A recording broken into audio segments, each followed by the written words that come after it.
नमस्कार, news line में आपका स्वागत है और मैं हूं आपके साथ विपनेश माथुर। दिल्ली विधानसभा चुनाव के लिए चुनावी शोरगुल थम चुका है। पार्टियों को जितनी मेहनत करनी थी वो कर चुकी हैं। अब फैसला जनता के हाथ में है। मगर एक बात तो इस चुनाव प्रचार में खूब देखने को मिली, बात मुद्दों की होनी थी मगर सिलसिला वार पलटवार का शुरू हो गया।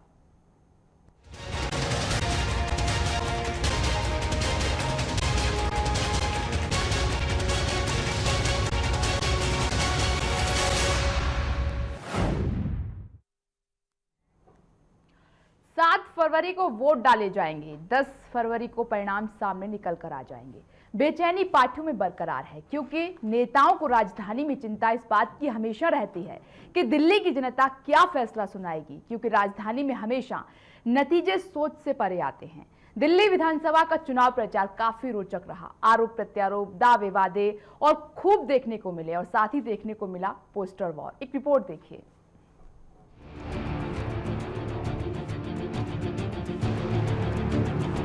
7 फरवरी 2015 ये वो ऐतिहासिक तारीख है जो राजधानी की 70 विधानसभा सीटों का फैसला करेगी। दिल्ली के तकरीबन 1 करोड़ 33 लाख मतदाता 673 उम्मीदवारों की किस्मत का फैसला करेंगे।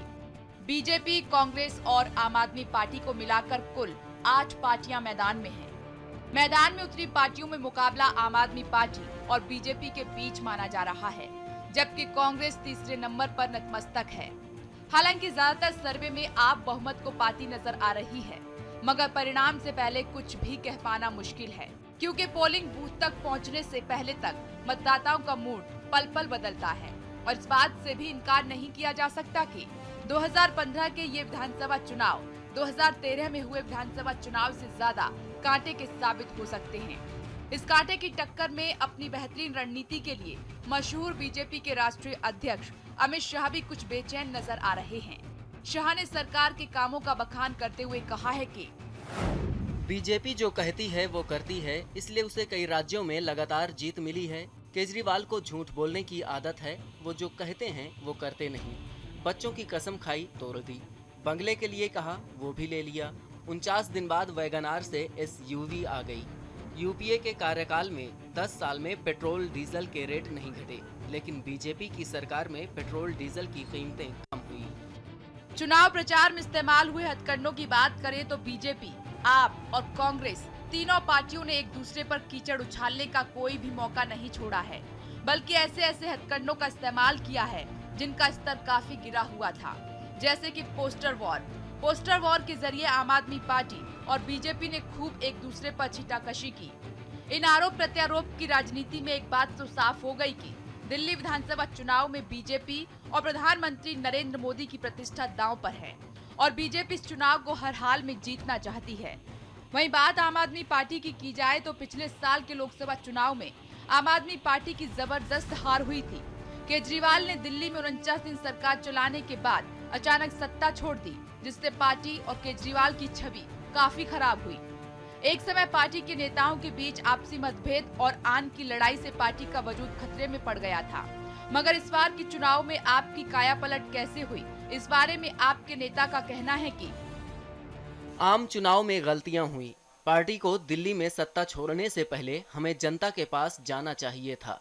ये गलत हुआ, लेकिन हमने माफी मांगी और पार्टी को मजबूत करने के लिए इसके अंदर कई सुधार किए। चुनावी मुहिम में शामिल फिल्म अभिनेत्री गुल पनांग का कहना है कि चुनाव से कई महीने पहले पार्टी ने दिल्ली डायलॉग शुरू किए, जिनमें आम लोगों ने हिस्सा लिया। इन समारोह में आम लोगों की समस्याओं का पता लगा, जिनका समाधान हमारी पार्टी के मैनिफेस्टो में शामिल किया गया। पिछले चुनाव में कांग्रेस सत्ता में थी, आज दिल्ली में इसकी बुनियाद हिली हुई है। राष्ट्रपति प्रणब मुखर्जी की बेटी शर्मिष्ठा मुखर्जी ग्रेटर कैलाश से कांग्रेस की टिकट पर चुनाव लड़ रही हैं। शर्मिष्ठा कहती हैं कि कांग्रेस बिखरी नहीं है, आशा है कि इस चुनाव में पार्टी अच्छा प्रदर्शन करेगी। कांग्रेस पार्टी को आपातकाल के बाद होने वाले चुनाव में भी धक्का लगा था, लेकिन बाद में पार्टी ने कई चुनाव जीते। बीजेपी ने हरियाणा और महाराष्ट्र विधानसभा के चुनाव मोदी के नाम पर लड़े थे और कामयाब हुई थी, लेकिन दिल्ली की चुनावी रैलियों में नारा अलग है, केंद्र में मोदी और दिल्ली में बेदी। प्रधानमंत्री के नाम कुछ ही सभाएं हुई। सभी सर्वेक्षणों में आम आदमी पार्टी आगे है, लेकिन मुकाबला सही मायने में कांटे का है।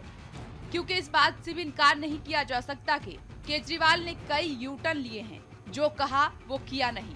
वोटरों को ये भी पता है कि चुनावी मुद्दों में बिजली, पानी, अवैध बस्तियों को नियमित करना, दिल्ली को दुनिया का सबसे सुंदर शहर बनाने का वादा और महिलाओं की सुरक्षा खास है। मगर इस चुनाव से जुड़ी कई अहम बातें चुनावी मुहिम के शोरगुल में दब गईं। फैसला अब जनता के हाथ में है। देखना दिलचस्प होगा कि दिल्ली के दिल में कौन उतरता है।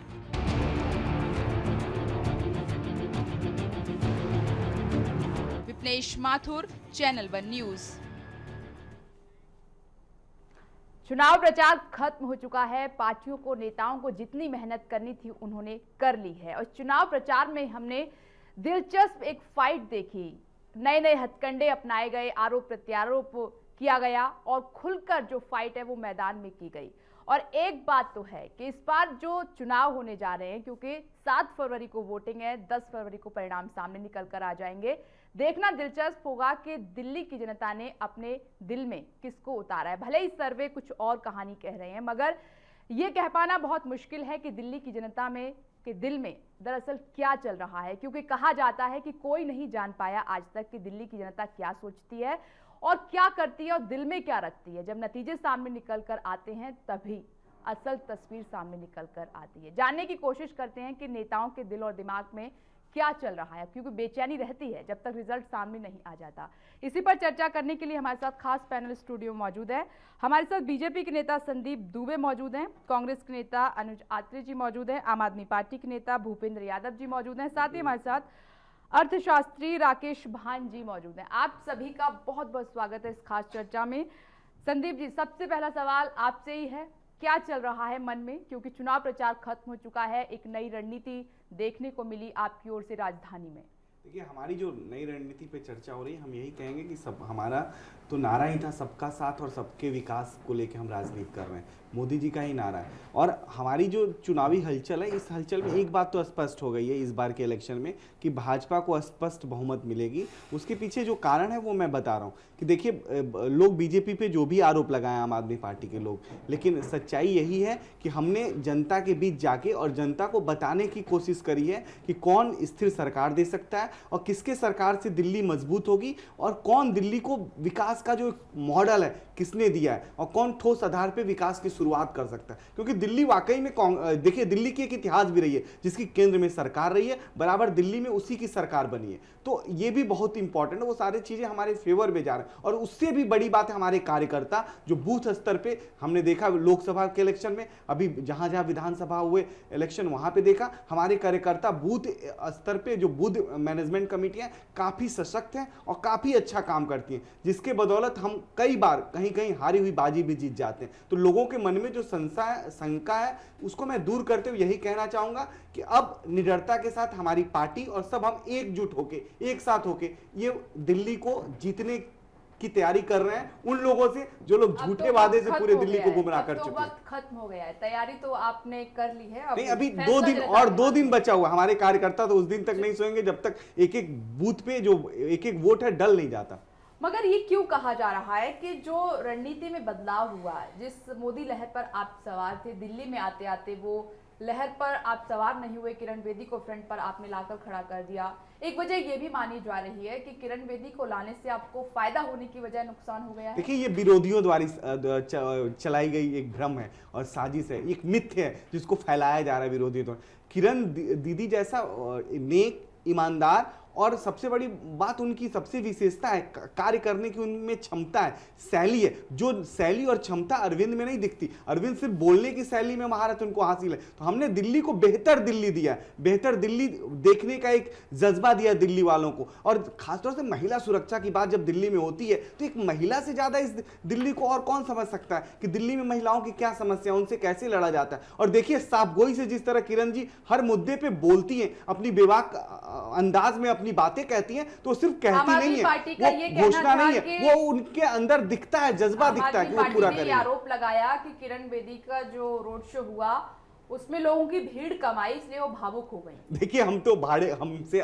बेहतर तो आम आदमी पार्टी को कोई नहीं जान सकता। हम तो भाड़े पे लाए हुए भीड़ पे तो विश्वास नहीं कर सकते। और हाँ, जज्बा और जुनून में भी जो साथी आ गए गलती से, उनको आज नहीं तो कल एहसास होगा कि वो भटकाव के रास्ते पे थे। और भटकाव के रास्ते पे बहुत दिनों तक जनता को गुमराह नहीं की जा सकती, क्योंकि ना संगठन है, ना संगठन की क्षमता है आम आदमी पार्टी में। हाँ, एक बात जरूर है, आज से 1 साल पहले जिस लोकपाल के विषय पे चुनाव आम आदमी पार्टी लड़ रही थी, फिर भ्रष्टाचार के मुद्दे पे लड़ रही थी, जैसे ही नीति आयोग बना, योजना आयोग बंद हुआ। नीति आयोग का मतलब था कि हम हर आदमी के अकाउंट खुलाएंगे, जो योजनाओं के धन है उसके सीधे डायरेक्ट अकाउंट में जाएगा। तो भाजपा की इस योजना से आम आदमी पार्टी, एक मिनट सुनिए, आम आदमी पार्टी जो है भ्रष्टाचार के मुद्दे को छोड़ के भी भाग गई इस इलेक्शन में। उसके पास कोई भ्रष्टाचार का भी मुद्दा नहीं है। फायदा होगा आपको इन सब का? जो नहीं, हमारी सरकार बन रही है, हमारी सरकार बन रही है, उसका फायदा यह है कि दिल्ली की जनता की मजबूत सरकार बनेगी। और मजबूत जब दिल्ली होगी तो हम सबके साथ सबका विकास हम कर सकते हैं। खैर, वो तो 10 तारीख को पता चलेगा किसकी सरकार दिल्ली में बन रही है। अनुज जी, क्यों रहा आपका जो एक कैंपेन कमजोर बताया जा रहा है कि जो चुनाव प्रचार की आपकी रणनीति थी वो इतनी स्ट्रॉन्ग सामने निकल कर नहीं आई जितनी आनी चाहिए? जिस तरीके से आम आदमी पार्टी की ओर से देखने को मिला, बीजेपी की ओर से देखने को मिला, मगर आपकी तरफ से ऐसा कुछ स्ट्रॉन्ग एक जो रणनीति होती है वो देखने को नहीं मिली। आखिर क्यों? ऐसा कुछ नहीं है विपनेश जी, हमारी रणनीति जैसी हर बार रही उससे बेहतरी रही। हमारे को जनता का प्यार और जनता का साथ पिछली बार से अच्छा मिल रहा है। हम लोग भारतीय जनता पार्टी और आम आदमी पार्टी की तरह कोई झूठा या दिखावा नहीं करते हैं। हमारी पार्टी जमीन पर चलती है, जमीनी लोगों के साथ चलती है, किसी तरह के झूठे वायदे नहीं करती। सबको पता है, पूरे देश की जनता को मालूम है, दिल्ली की जनता को मालूम है, कांग्रेस सरकार से हटना मंजूर करती है, चुनाव हारना मंजूर करती है, पर झूठे वायदे कभी नहीं करती। हमने पिछले चुनाव में कभी भी आज तक झूठे वायदे नहीं किए। कोई भी एक चुनाव उठा के देख लीजिए। झूठे वायदे करने वालों का साथ तो आप देते हैं? बिल्कुल साथ नहीं देते हैं हम झूठे वायदे करने वालों को। हमने उनका एक्सपोज करने के लिए उनको दिया कि आपने झूठे वायदे किए तो आप उनको पूरा कीजिए, हम आपका साथ देते हैं। अगर तुम्हारे पास संख्या बल कम है, हम आपको बाहर से समर्थन देते हैं। आपने जो वायदे दिल्ली की जनता को जो झूठ का एक पुलंदा पेश किया था कि उनको पूरा कर सकते हैं, तो करके दिखाइए। हमारी सरकार नहीं कर सकती पूरा, उनको कोई सरकार नहीं उनको पूरा कर सकती। आपके पास कोई ऐसा फॉर्मूला है जो आपने लोगों को एक फॉर्मूला ला करके दिया? हम चाहते हैं कि वो पेश कीजिए। अगर वो पेश कर सकते होते तो 49 दिन में सरकार छोड़ के भागते नहीं। आज भी उन्होंने वही हाल किया है। जो अभी कल अपने मैनिफेस्टो लेकर के आए उसमें भी इतना बड़ा बजट इन्होंने पेश कर दिया है कि दिल्ली छोड़ करके देश का बजट लगता है वो इतना फंड आ नहीं सकता दिल्ली में जितना इन्होंने वायदे कर दिए कि कितने। आम आदमी पार्टी का, आम आदमी पार्टी की, जिनकी आप बात कर रहे हैं कि जिनका आपने कहा था कि साथ दिया, हमने साथ नहीं दिया। हमने उनका झूठ एक्सपोज करने के लिए उनको मौका दिया कि जनता के सामने उनका चेहरा आना चाहिए कि जिस तरह से जनता ने उन पे विश्वास किया और उनको इतना जो है पहले ही चुनाव में इतना भारी समर्थन दे दिया कि पता नहीं वो क्या एक अलादीन का चिराग लेकर के आएंगे और जनता को दे देंगे जो कांग्रेस पार्टी नहीं दे पाई। हम लोगों ने विकास किया, हम लोगों ने दिल्ली की शक्ल सूरत बदली। आज दिल्ली जो है एक अंतर्राष्ट्रीय लेवल पर हमारी राजधानी इंफ्रास्ट्रक्चर पर पहुंच रही थी, पर वो पिछले 1 साल में अब फिर वापस वही यू टर्न हो गया, बैक गियर पड़ गया। उसके लिए कौन जिम्मेदार है? वो 49 दिन की इनकी सरकार। उसके बाद 9 महीने से जो केंद्र सरकार का जो केंद्र में शासित राज्य वो चल रहा है, इनका राज्यपाल का रूल चल रहा है। इसी वजह से आज दिल्ली वापस छूट गई है और देश की जनता, दिल्ली की जनता उस चीज में अब त्रस्त है, उस चीज को अपनी गलती महसूस कर रही है और वापस कांग्रेस को ही चाह रहे हैं। आप नहीं, आप ये मानते हैं कि आपका जो इलेक्शन कैंपेन है वो स्ट्रांग रहा? बिल्कुल, हमारा इलेक्शन कैंपेन स्ट्रांग रहा। लेकिन आपके जो टॉप लीडर्स हैं वो ज्यादा दिखाई नहीं दिए। राहुल गांधी भी आखिर में आए, सोनिया गांधी ने एक रैली को संबोधित किया। आपने देखा कि प्रधानमंत्री नरेंद्र मोदी ने कई रैलियों को संबोधित किया है, एक्टिव रहे हैं वो। आपके जो टॉप लीडर्स हैं वो इतने एक्टिव नहीं रहे। शीला दीक्षित तो जिस तरीके से 15 साल वो दिल्ली में रही, उनको बखूबी पता है कि दिल्ली में क्या अच्छा हो सकता है, क्या बुरा है और क्या क्या समस्याएं हैं। उनको फ्रंट पे आना चाहिए था, वो नहीं आई। और उधर अरविंदर सिंह लवली की बात करें तो वो चुनाव लड़ने के लिए तैयार नहीं हुए। आखिर ये सब क्यों हुआ फिर ऐसा? नहीं, इनका मैं आपको सिलसिलेवार एक पॉइंट वाइज जवाब दे देता हूँ। जहां तक शीला जी की बात है तो उन्होंने पहले ही घोषणा कर दी थी, चुनाव डिक्लेयर होने से ही बहुत पहले घोषणा कर दी थी कि अब मेरी उम्र हो गई है, मैं सक्रिय राजनीति में नहीं आ सकती, ना मैं चुनाव लड़ूंगी, ना मैं ज्यादा कुछ कर सकती हूँ। वो कुछ थोड़ा सा अस्वस्थ भी रहने की वजह से, बाकी ऐसा नहीं है इन फ्यूचर अब वो एक्टिव नहीं होगी राजनीति में। बिल्कुल, उन्होंने बोल दिया है कि मैं चुनाव नहीं लड़ूंगी और मैं जो है ठीक है पार्टी की सेवा करती रहूंगी जो जैसे जितना हो सकता है, क्योंकि मेरी उम्र हो गई है और मेरा स्वास्थ्य मेरा साथ नहीं देता। फिर भी जहां जहां जिस जिस मौके पर वो गई है प्रचार के लिए उन्होंने गया है, सोनिया जी की रैली में उनके साथ रही है और भी कई क्षेत्रों में विधानसभाओं में हमारे जो प्रत्याशी हैं उनकी कई रैलियों हमने तो उन्होंने देखा वो मीडिया के साथ बहुत टिक टैक कर रहे हैं, काफी बातें उन्होंने की हैं, हर सवाल का जवाब बखूबी उन्होंने दिया है, अपने घर के बाहर निकलकर घर के अंदर बाकायदा हमने देखा है उनको। बिल्कुल देखा है, पर एकदम उन्होंने पहले ही बोल दिया था कि मैं अब चुनाव की इसने चुनावी उसमें नहीं उतर सकती हूं, क्योंकि उन्होंने पहले ही घोषणा कर दिया था। वरना ऐसा कोई नहीं है कि शीला जी अगर चुनाव लड़ना तो फिर चाहती क्यों तीसरे तो नंबर पर आपको धकेल दिया गया है? क्यों ये सर्वे तमाम लोगों की सोच चुराए? आप में सर्वे क्यों जो आज जो की डेट में- दिलचस्पी है क्यों नहीं दिख रही है आम आदमी सर्वे जो आज कांग्रेस की में डेट में आ रहे हैं, लोगों ज्यादातर की? हमें कहना नहीं चाहिए, ये कहीं ना कहीं कुछ ना कुछ सर्वे इन दोनों पार्टियों की तरफ से एक फैब्रिकेटेड सर्वे आ रहे हैं सामने, जो फैलाए जा रहे हैं सोशल मीडिया के माध्यम से या और भी किसी माध्यम से। कहीं खुद ही इन्होंने सर्वे, आप दिन में देखिए मेरे पास आपके पास भी आते होंगे, सोशल मीडिया के माध्यम से हर 5 मिनट बाद एक नया सर्वे आ जाता है, ये फलाना सर्वे है, ये फलाना सर्वे है। किसी सर्वे में बीजेपी को 55 सीटें दिखा रहे हैं, किसी सर्वे में आम आदमी को 55 सीटें दिखा रहे हैं। इनके खुद ही फैलाए हुए लोगों को भ्रमित करते फिर रहे हैं। कांग्रेस कभी भी इस तरह के जो है भ्रम फैलाने वाले या झूठ बोलने वाले कभी भी नीति पर नहीं चलती है। कांग्रेस को पता है, किरण वालिया जीत रही है नई दिल्ली सीट से। बिल्कुल जीत रही है किरण वालिया जी, बहुत अच्छे उससे जीत रही हैं। केजरीवाल जी हवाई बातें करते फिर रहे हैं, अगर आप वो क्षेत्र में जाकर देखें तो उनको पता चल जाएगा कि वहाँ की किरण वालिया जी बहुत अच्छे तरीके से ठीक उनको है, टक्कर दे यादव रही जी हैं। से जान लेते हैं। यादव जी, जो हवाई बातें आप लोगों ने की हैं, क्या लग रहा है कि इससे नया विपनेश पार जी, हो मैं जाएगी? पहले चाहूंगा कि मेरे नाम में त्रुटि है, ये मैं भूपेंद्र यादव नहीं हूं, तो इसमें या तो इसको भूपेंद्र सिंह कर लें या इसको सिर्फ भूपेंद्र भी दिखा सकते हैं। ठीक है, ऑल राइट। दूसरी चीज, जहां तक हवाई वाली बात थी, तो मेरे ख्याल से कि आज जब प्रचार थम चुका है और प्रचार थमने के बाद जो पिछले 10 या 15 दिन के अंदर दिल्ली की जनता ने देखा कि जो मुद्दों की बातें हुई या किस तरीके के आक्षेप लगे, उन सारी चीज़ों को देख के मेरे ख्याल से 7 तारीख को जब चुनाव होगा उसके बाद ये सारी चीज़ें तय होने वाली हैं। और 10 तारीख की जो तिथि होगी वो भारतीय राजनीति की एक ऐसी तिथि होगी कि जो आने वाली राजनीति की दिशा तय करेगी। एक पॉइंट ये भी बन चुका है जनता के दिल और दिमाग में, और जिस तरीके से कांग्रेस ने, बीजेपी ने भी आपके लिए शब्द का इस्तेमाल किया है केजरीवाल के लिए, खासकर यू टर्न को लेकर, कि वो जो कहते हैं करते नहीं है, यू टर्न लेते हैं। तो क्या लग रहा है इस सहारे नया पार हो गया? देखो विपनेश, इस सवाल का जवाब मेरे ख्याल से पिछले 1.5-2 महीने से लगातार सिलसिलेवार इन्हीं चीज़ों पे मेरे ख्याल से बीजेपी और कांग्रेस का जो प्रचार रहा है वो इसी के रहा है। और आम आदमी पार्टी इस चीज़ का जवाब देती आई है कि जो यू टर्न वाली बात इन्होंने बोली है उसमें से कौन सी ऐसी यू टर्न थी कि जो मुद्दों से संबंधित थी। हमने मैं चाहूंगी 49 दिन के- अनुजात्री जी इसका मैं जवाब बता दें, देता हूं क्योंकि कि अगर इन्होंने 49 बुकलेट दिन के बकायदा अंदर- यू टर्न को क्योंकि लेकर अगर मान लो जारी किया। इन्होंने अत्रे जी ने हमारे लिए नहीं, वो मेरे ख्याल से मोदी जी के यू टर्न के लिए छापा था। और मैं दूसरी एक बात आपको और ये बता दूं कि नहीं, ये हम यहाँ पे सिर्फ और शायद सिर्फ करेक्शन करने की जरूरत है। मुझे लग रहा है कि केजरीवाल यू टर्न लेकर एक बुकलेट छपी थी। यात्री जी, मैं चाहूंगी इस पर जवाब दें आप। बिल्कुल, देखिए आज की डेट में ये दोनों ही दलों के जो नेता हैं पिछले एक साल से, भूपेंद्र सिंह जी का ये कहना है कि ऐसा कौन सा काम नहीं किया अरविंद केजरीवाल ने जो यू टर्न का शब्द इस्तेमाल किया आपने उनके लिए? देखिए इन्होंने कितनी ही बातें अपनी घोषणा ऐसे ही करी थी।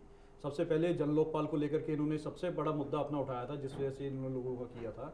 जन लोकपाल के मुद्दे पर ही इन्होंने इस्तीफा दे दिया।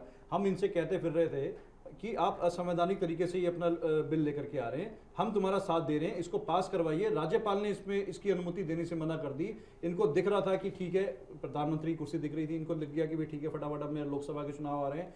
2 दिन का इनसे इंतजार नहीं हुआ। हमने इनसे कभी भी समर्थन वापस ना मांगा, ना कभी इनको किसी तरह की कोई दी। हम आखिरी समय तक भी जो है पूरी देश की जनता ने उसका लाइव टेलीकास्ट हुआ है जब इन्होंने इस्तीफा दिया है। लोकपाल से भाग गए। आज लोकपाल का कहीं कोई नाम नहीं है। देखिए ना, इनके पास आज कहीं किसी जो इनका एजेंडा में लोकपाल पता नहीं कौन सी उसमें ले आई है, पिछले उसमें सरकार के उसमें भी। और ऐसी कितनी इनकी जो लेकर के आए हैं, हम गिनवाते चले जाएंगे तो समय बहुत कम रह जाएगा।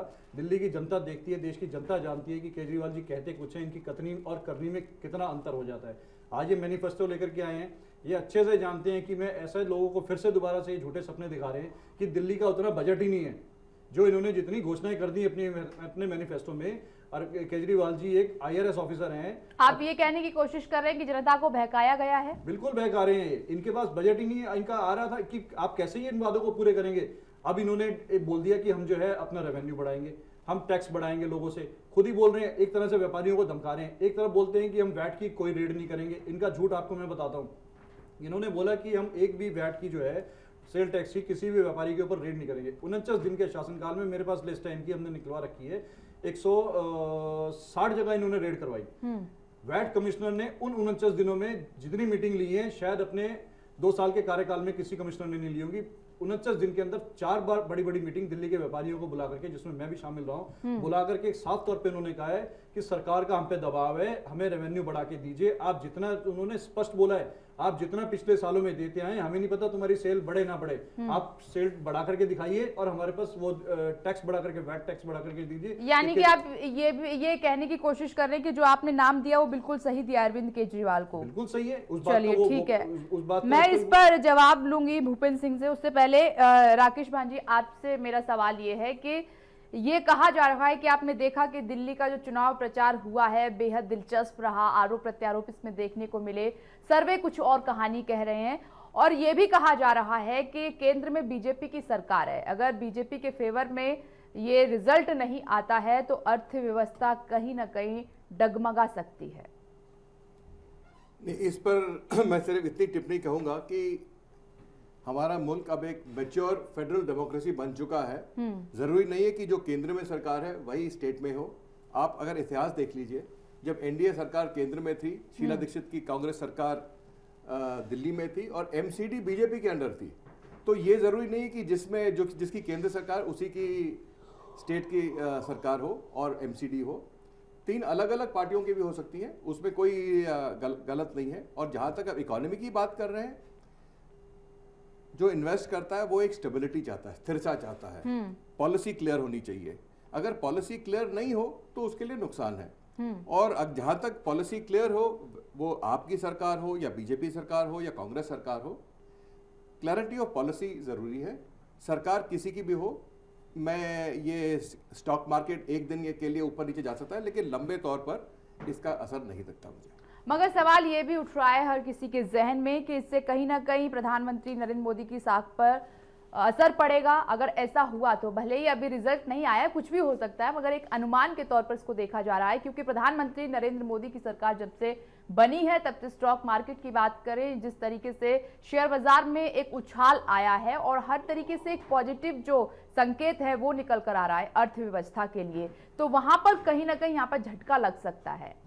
मुझे नहीं लगता कि झटका लग सकता है, क्योंकि मैं भी मतलब एक आर्थिक विशेषज्ञ के अलावा मैं नागरिक भी हूं दिल्ली का। बहुत से लोग हैं जो कि लोकसभा इलेक्शन में उन्होंने बीजेपी के लिए वोट किया, और विधानसभा में वही लोग आपके लिए वोट कर सकते हैं या कांग्रेस के लिए वोट कर सकते हैं।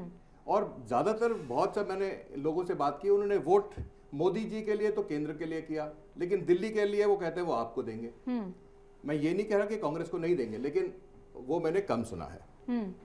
लेकिन बैलेंस अगर नहीं बना तो इसके परिणाम क्या निकल सकते हैं, क्योंकि ये भी सवाल उठ रहा है कि अगर दिल्ली में आम आदमी पार्टी की सरकार आ गई और केंद्र में बीजेपी की सरकार है तो एक बैलेंस ना बनने वाली बात सामने निकल कर आ सकती है।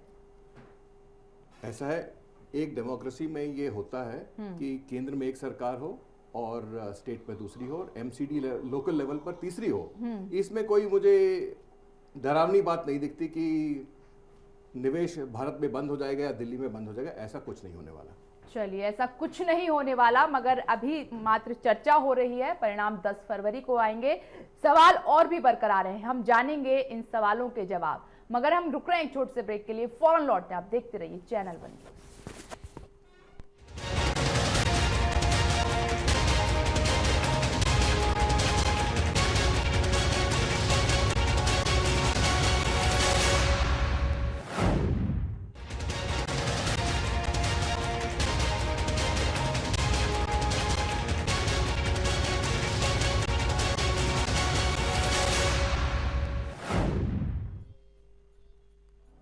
चर्चा हम कर रहे हैं कि किसमें है कितना दम, क्योंकि फैसला अब दिल्ली की जनता के हाथ में है और दिल्ली की जनता फैसला सुनाएगी। क्योंकि काफी दिनों से नेता अपनी मेहनत कर रहे थे, दावे वादे बढ़ चढ़कर किए गए हैं, हर बार की तरह इस बार भी मैनिफेस्टो जारी किया गया है, डॉक्यूमेंट विजन जारी किया गया है और 2 घोषणा पत्र कांग्रेस ने जारी किए हैं।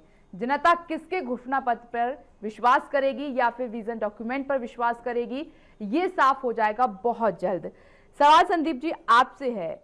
अमित शाह ने कहा है, आपके अध्यक्ष हैं, उन्होंने कहा है कि बीजेपी जो कहती है वो करती है, इसलिए उसे कई राज्यों में लगातार जीत मिली है।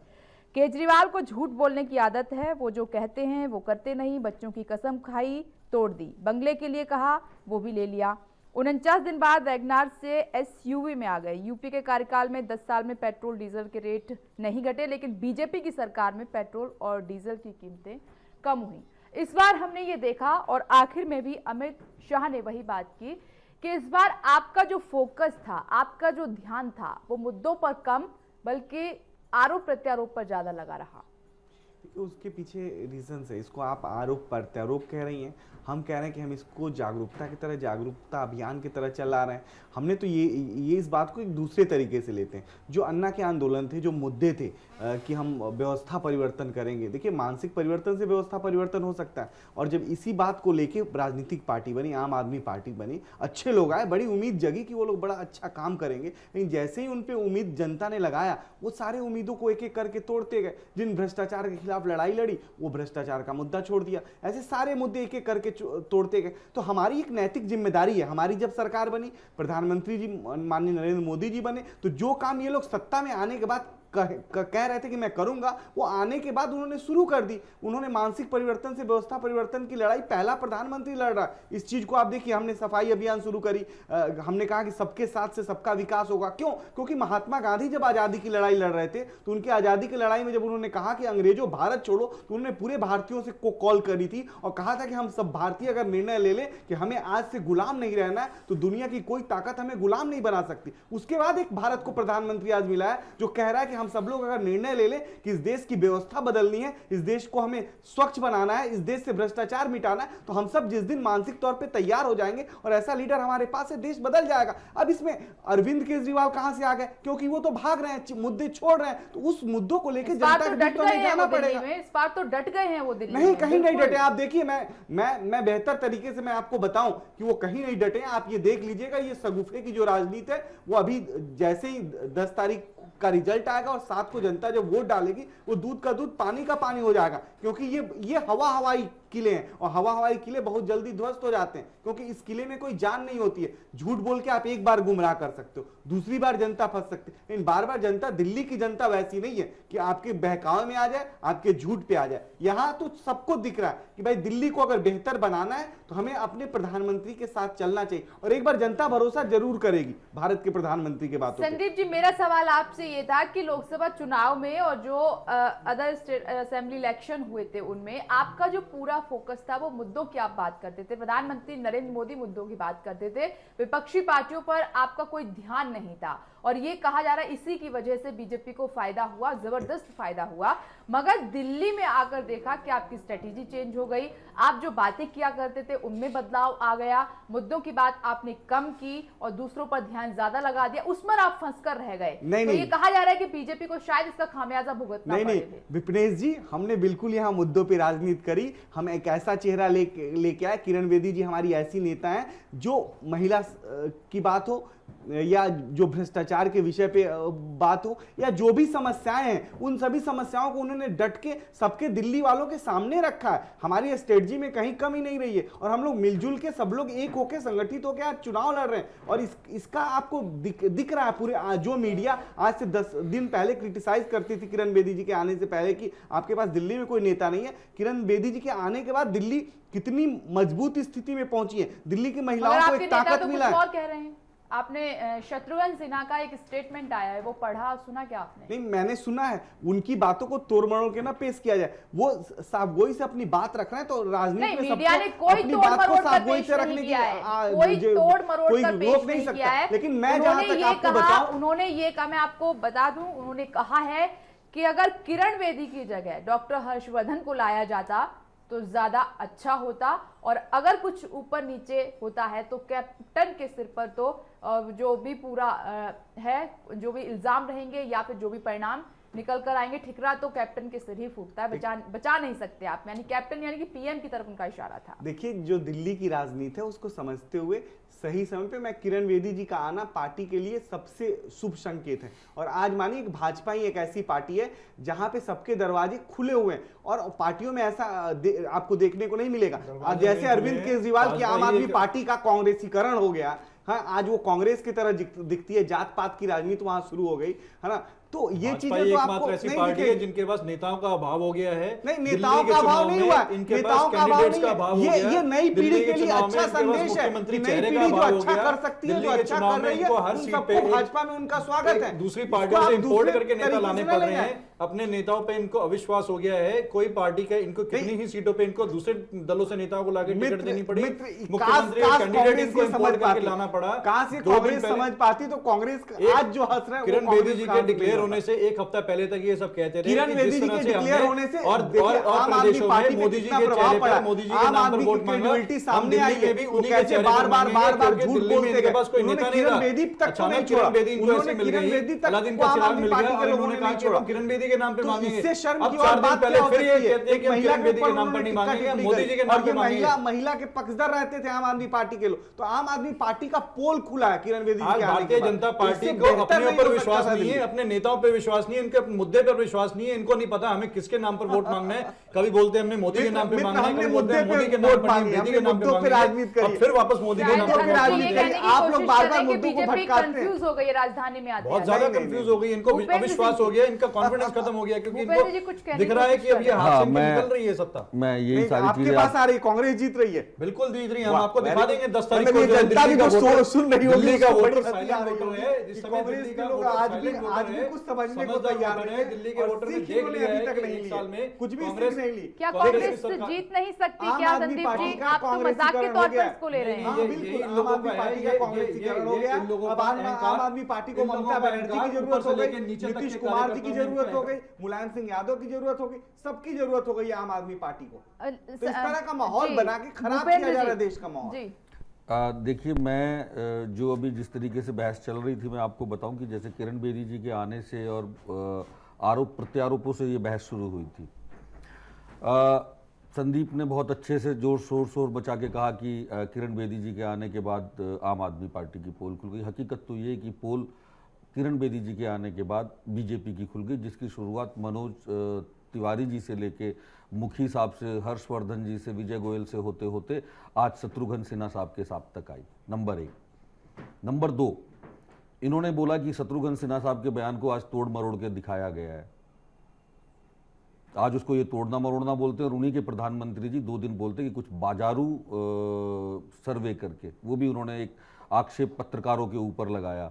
जब तक वो उनको जीता हुआ दिखा रहे थे तब वो सब बाजारू नहीं थे, लेकिन जब उन्होंने अगर यथास्थिति एक बार दिखाई तो वो बाजारू हो गए। आज अगर जो शत्रुघ्न सिन्हा साहब ने जो चीज़ अगर बोली तो वो आज वो तोड़ मरोड़ के बतानी हो गई।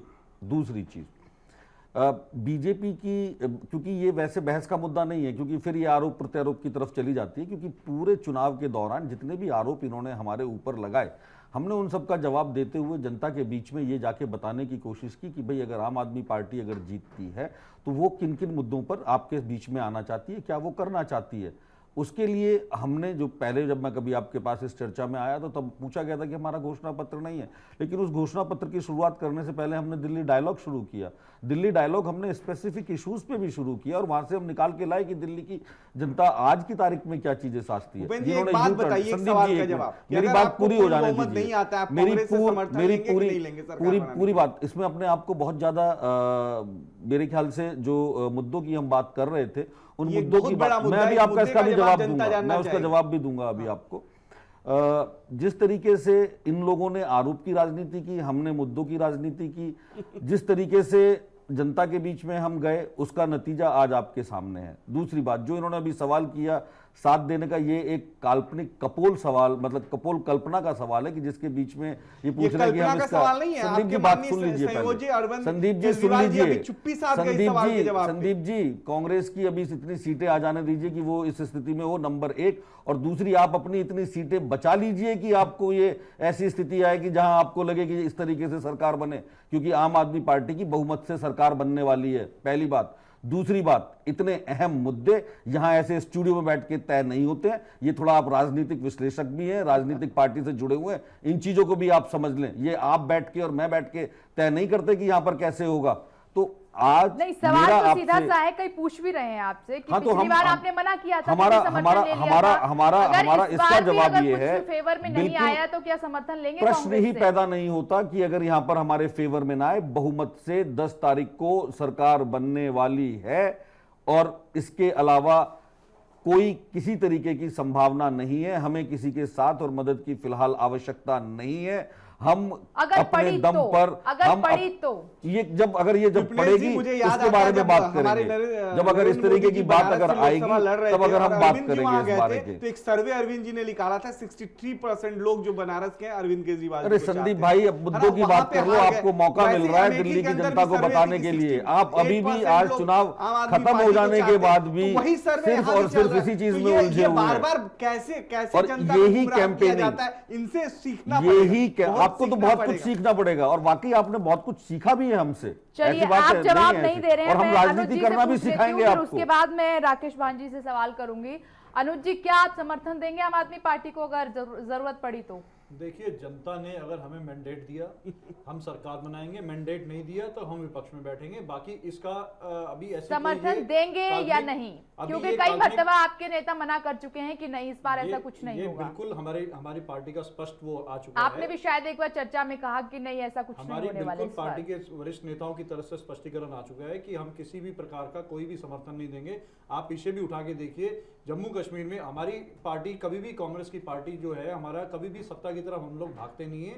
अब अगर जनता हमें क्लियर मैंडेट देती है तो हम सरकार बनाते हैं, नहीं देती तो हम विपक्ष में बैठना मंजूर करते हैं। 10 साल जो सरकार केंद्र में रही वो क्या अकेले कांग्रेस की सरकार? उससे पहले आपके भी वाजपेयी जी ने 3 बुलाए, 13 आए। हम तो ये बात नहीं कह रहे हैं जो बात आप नहीं, ये तो अरे ये तो आज भी कश्मीर के अंदर उन लोगों के साथ सरकार बनाने की तैयारी में जिनके खिलाफ इन्होंने चुनाव लड़ा था। क्या बात करते हैं, महाराष्ट्र के अंदर ये उनके कर रहे हैं। मोदी जी का रथ तो दिल्ली आने से पहले जा चुका, मतलब सत्ता के लिए बेटी और बेटे और बेटी के खिलाफ जम्मू कश्मीर में आप चुनाव लड़ते हैं और उसके बाद आप वहां पे आने के बाद आप यहाँ पे आप उसका पाठ पढ़ा रहे हैं यहाँ पे। मतलब 100 चूहे खा के बिल्ली हज को चली।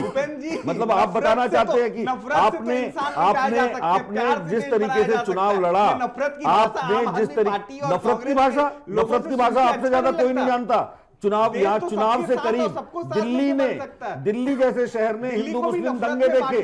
दिल्ली वो शहर है जिसने कि 4 बार चर्च के ऊपर हमला देखा। दिल्ली वो आज शहर बन गया है जिसके अंदर बीजेपी को बाबा रहीम को लेके आना पड़ गया, डेरा सच्चा सौदा वाले को, और वो कहता है कि हम बीजेपी को साथ देंगे। ये बीजेपी ये राजनीति कर रही है विकास की। चलिए, इसका जवाब मैं चाहूंगी कि राकेश भांजी दें।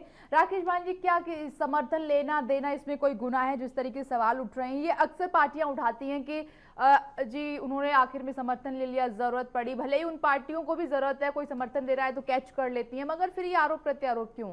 अगर कोई समर्थन लास्ट में भी दे रहा है या पहले दे दिया, इसमें क्या दिक्कत है? कुछ दिक्कत है क्या? चुनाव से पहले सब प्रवक्ताओं की मजबूरी है कि कहेंगे कि इनकी सरकार बन रही है। मैं जानता हूं कि आप कहेंगे कि आपकी सरकार बन रही है, कांग्रेस कहेगी कांग्रेस की सरकार बन रही है, बीजेपी। चुनाव 10 तारीख को रिजल्ट पता चल जाएंगे क्या होगा। उस वक्त कौन किसको समर्थन देगा, इस पर कुछ भी नहीं, इस वक्त नहीं कहा जा सकता। और जो कह रहे हैं कि समर्थन लेंगे या नहीं लेंगे, वो भी अपना पोजीशन बदल सकते हैं। और मैं सिर्फ इतना ये कहूंगा कि जहां तक दूध की धुली, तो इनमें 3 में से कोई पार्टी नहीं है। बीजेपी में भी बहुत यू टर्न किए हैं, कांग्रेस ने भी किए हैं। अभी बात आई जम्मू कश्मीर की, वो कह रहे हैं कि बीजेपी और पीडीपी इकट्ठा कर रही है। अभी मैं थोड़े मुद्दे से दूर जा रहा हूँ, लेकिन ठीक है, उस वक्त अगर करना चाहें तो आम आदमी पार्टी वाली तो प्लेबिसिट करा रहे थे कश्मीर में, और कांग्रेस वालों ने भी कोई कसर नहीं छोड़ी है वहां स्थिति को खराब करने में। तो तीनों में, मतलब जहां तक मैं तो कह रहा हूं कि तीनों पार्टियां हम में नंगी हैं। अब एक दूसरे को दिखाएं कि वो साफ है और दूसरे साफ नहीं है, इस पर मैं विश्वास नहीं कर रहा। दिल्ली की बागडोर आपको किस पार्टी के हाथों में मजबूत नजर आ रही है? इस वक्त तो मुझे टक्कर आम आदमी पार्टी और बीजेपी के बीच में ही लग रही है। हो सकता है कि कांग्रेस को चमत्कार दिखा दे, लेकिन वो चमत्कार ही होगा। नहीं, आपके हिसाब से कौन सी, बीजेपी, कांग्रेस या फिर आम आदमी पार्टी, कौन राजधानी को आगे तक ले जा सकती है, कौन विकास कर सकती है? विकास करने में तीनों पार्टियां कर सकती हैं। और जहां तक विकास की बात है, मुझे लगता है कि शीला दीक्षित जो 15 साल मुख्यमंत्री थी, जितना विकास उनके समय में हुआ शायद दिल्ली में कभी नहीं हुआ और शायद कभी होगा नहीं। लेकिन तब भी वो चुनाव हार गई क्योंकि एक लहर थी। और आगे आकर आम आदमी पार्टी अगर सीएम बनते, कि उनके सीएम बनते हैं, तो वो भी विकास कर सकते हैं, जरूरी नहीं। ये हारने पर आज किरण वालिया से एक सवाल किया गया था, हमारे रिपोर्टर ने पूछा था, तो किरण वालिया ने कहा कि दिल्ली बहक गई थी। जिस तरीके से आम आदमी पार्टी ने अपना जाल बिछाया उसमें फंस गई थी, इसीलिए ऐसा हुआ। और इस बार मगर ऐसा होने वाला नहीं है, जनता जाग गई है। जनता जागरूक है, जनता बहकती नहीं है, लेकिन हाँ समस्या के हिसाब से उस वक्त कांग्रेस की हो सकता है कि ये कह सकते हैं कि जो यूपीए सरकार केंद्र में थे उसका नुकसान शीला दीक्षित सरकार को हुआ, इतना मैं मान सकता हूं। लेकिन ये कहना कि जनता बहक गई है, जनता समझदार है और जनता जो भी फैसला करती है ठीक ही करती है। और ये कहना कि बहक गई है नहीं बहक गई है, ये इसको मैं नहीं मानता। बिल्कुल, ये पार्टियों की भूल है। आ रहे हैं आपके पास भूपेंद्र जी। एक सवाल ये भी है मेरा आपसे राकेश भांजी के, ये भी कहा जा रहा है कि सरकार चलाने के लिए तजुर्बे की आवश्यकता होती है, वो अरविंद केजरीवाल के पास नहीं है, वो मात्र धरने पर बैठ जाते हैं अगर कुछ भी ऐसा वैसा होता है तो। जहां तक तजुर्बे की बात है, लोग सीख जाते हैं। जब पहली बार नरेंद्र मोदी सीएम बने थे गुजरात के, उनके पास शायद किसी एक ऑफिसर की भी तजुर्बा नहीं था। पॉलिटिकल एडमिनिस्ट्रेशन छोड़िए, कोई भी एडमिनिस्ट्रेशन का तजुर्बा नहीं था, लेकिन he prove to be a successful CM, कामयाब मुख्यमंत्री रहे। तो अरविंद केजरीवाल पढ़े लिखे हैं, आईआईटी ग्रेजुएट हैं और आईआरएस में रह चुके हैं, काफी एनजीओ का काम किया उन्होंने। ये कहना कि उनका तजुर्बा नहीं है, उनके पास टीम की जरूरत है। हर काम अरविंद केजरीवाल अकेला नहीं करेगा या किरण बेदी अकेले नहीं करेंगे। क्या उनके पास टीम अवेलेबल है ऐसी जो आगे तक ले जाए दिल्ली को? टीम सब तीनों पार्टियों के पास है। ये कहना कि किसी पार्टी के पास टीम नहीं है, टीम तो तीनों पार्टियों के पास है और अच्छी टीमें हैं।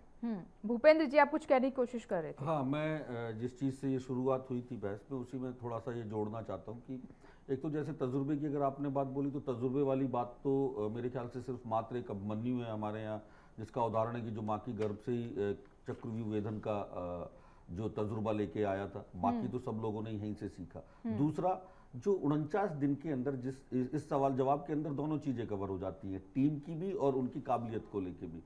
49 दिन के अंदर जिस तरीके का प्रेशर आम आदमी पार्टी की सरकार के ऊपर था, वो उन्होंने प्रशासनिक किस तरीके से कार्य किया जाता है उसको उस 49 दिन के अंदर बहुत अच्छे से डेमोन्स्ट्रेट किया है। और उस डेमोन्स्ट्रेशन का ही एक नतीजा है कि जो बार बार आप एक सवाल करते थे कि 49 दिन में छोड़ के चले गए, उसका नतीजा यह था कि कैंपेनिंग के दौरान जब अब जनता के बीच में जब हम गए तो बहुत सारे लोगों ने ये कहा, बोलते यार छोड़ के क्यों चले गए थे, सब कुछ अच्छा तो चल रहा था। बोलते भ्रष्टाचार कम हो गया था, पुलिस की पिकेट लगनी बंद हो गई थी, हमसे एमसीडी वाले पैसे नहीं मांगते थे, खोमचे वाला बताता था कि मुझसे पुलिस वाला पैसा नहीं लेता था। ये सबूत है इस बात का कि उस जनता को आम आदमी पार्टी और आम आदमी पार्टी की टीम के ऊपर पूरा भरोसा है कि अगर ये आएंगे तो हाँ ये काम कर सकते हैं। तो ये जो सवाल जिस तरीके से उठाया जा रहा है कि उनको काल्पनिक है, मतलब उनको काबिलियत नहीं है या उनको कोई तजुर्बा नहीं है, तो ये आज की तारीख में इस माहौल पे और इस वक्त इस पड़ाव पर मेरे ख्याल से बेमानी है।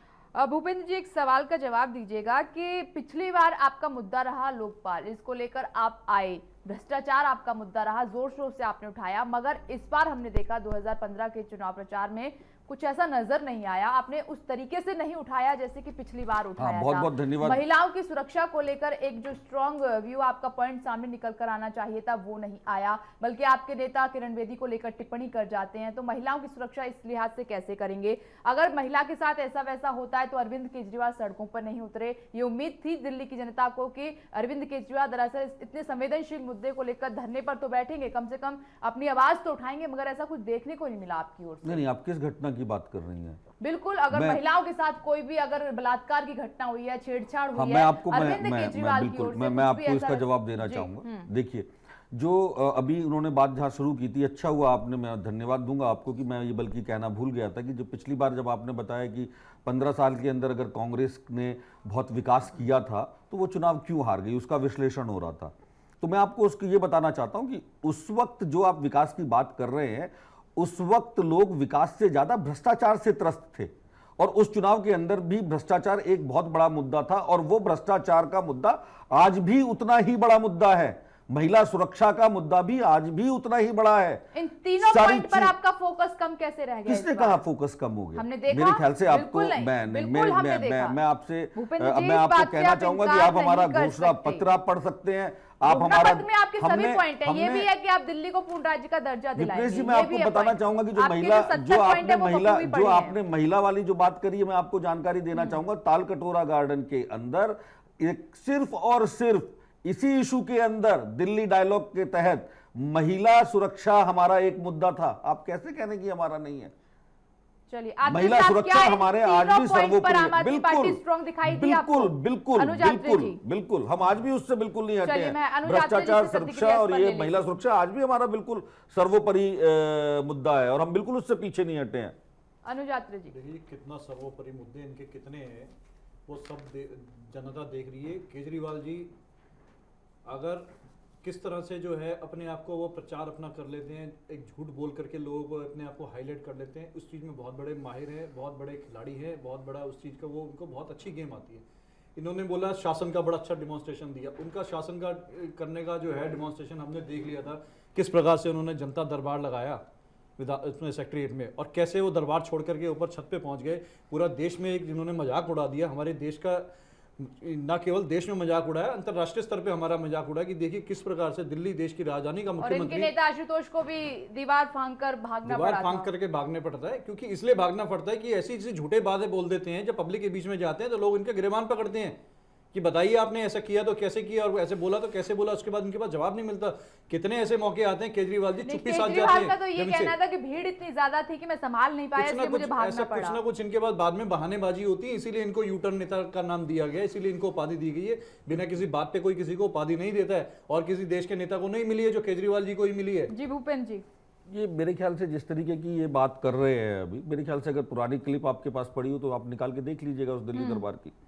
दिल्ली दरबार उसने क्या गुनाह कर दिया? अगर मान लो उसने ये कहा कि अगर मान लो किसी व्यक्ति को मेरे से या मेरे प्रशासन से अगर कोई शिकायत है उसके पास आप आइए, और उस जनता का आप क्या करें कि जिसको उसने अपने एक पहली बार कोई ऐसा मुख्यमंत्री मिला कि जिसने कहा हो कि आप मेरे से आके मिलिए, और हमारी नहीं, और बात प्रशासनिक सवाल इसको उसकी लेकर नहीं है, संभावनाओं मिलने से को लेकर नहीं व्यक्ति, है। मैं कुछ और कह रहा हूं, मैं कह रहा सारे हूं, मुख्यमंत्री लगभग मेरी बात सुन लीजिए। अरविंद का नहीं, कोई ये वो मुख्यमंत्री दरबार और राज दरबार में धरती आसमान का फर्क है। चाहिए जिस देखिए, भ्रष्टाचार पे आम आदमी पार्टी कहती है वो बताया कि दिल्ली में भ्रष्टाचार मिटाने का उसके पास कौन सा मॉडल है, और उसके नजर आप में अपने दिल्ली में मॉडल की कौन बात सा करें। आप भ्रष्टाचार आपने है। पूरे चुनाव का प्रचार आपका निकल गया, आप नहीं बता पाए, आप उसमें नहीं, हम फेलियर हो बता गए रहे हैं, हैं। हम तो हमारे पास आप मॉडल उसको है, अभी छोड़िए, कहीं हम आप बताते उसको हैं। छोड़िए। नहीं, आप जो उस मैं आपको बात बता रहा था कि अगर ये आपने जो एक सवाल उठाया अनुज हम भी ने, चाहते हैं कि दिल्ली से भ्रष्टाचार अगर मान लो भ्रष्टाचार मुक्त दिल्ली हो, अगर देश हम भ्रष्टाचार मुक्त अगर चाहते तुम्हें हैं, बोलना है तो उसमें मैं आप चुप क्यों हो जाता भागते हूँ, मैं चुप हो नहीं, जाता हूँ, आप उसके बाद आप बोलिए, बोल लीजिए, या बोलिए, मेरे को बोलिए, बोल लेने बोलिए। दीजिए, उसके बाद बोलिए, या आप नहीं, बोल लीजिए, मैं आपके बाद बोलूंगा, आप बोल लीजिए। नहीं आप बोलिए। नहीं, आप बोल लीजिए, मैं उसके बाद बोलूंगा, लेकिन बीच में मत बोलिएगा। अच्छा, क्योंकि जब आप बोलते हैं मैं बीच में नहीं बोलता हूं। कोई बात नहीं, बोलिए। जिस दिल्ली दरबार का जिक्र कह के अभी अनुज ने मजाक उड़ाना चाहा, कमाल कर रहे हैं। नहीं, आपने कहा कि छत पे चढ़ गए, आप देश का, हाँ बिल्कुल बिल्कुल, आप अनुज जी जनता का भी मजाक बना रहे हैं, इस लोकतंत्र का भी मजाक बना रहे हैं। आप एक उस व्यक्ति की, बिल्कुल आप बना रहे हैं। एक आदमी ने अगर जनता को बुलाया कि आप मेरे से मिलने आइए और मेरे अधिकारियों के साथ मिलने आइए, उसके बाद अगर वहां पे जनता इतनी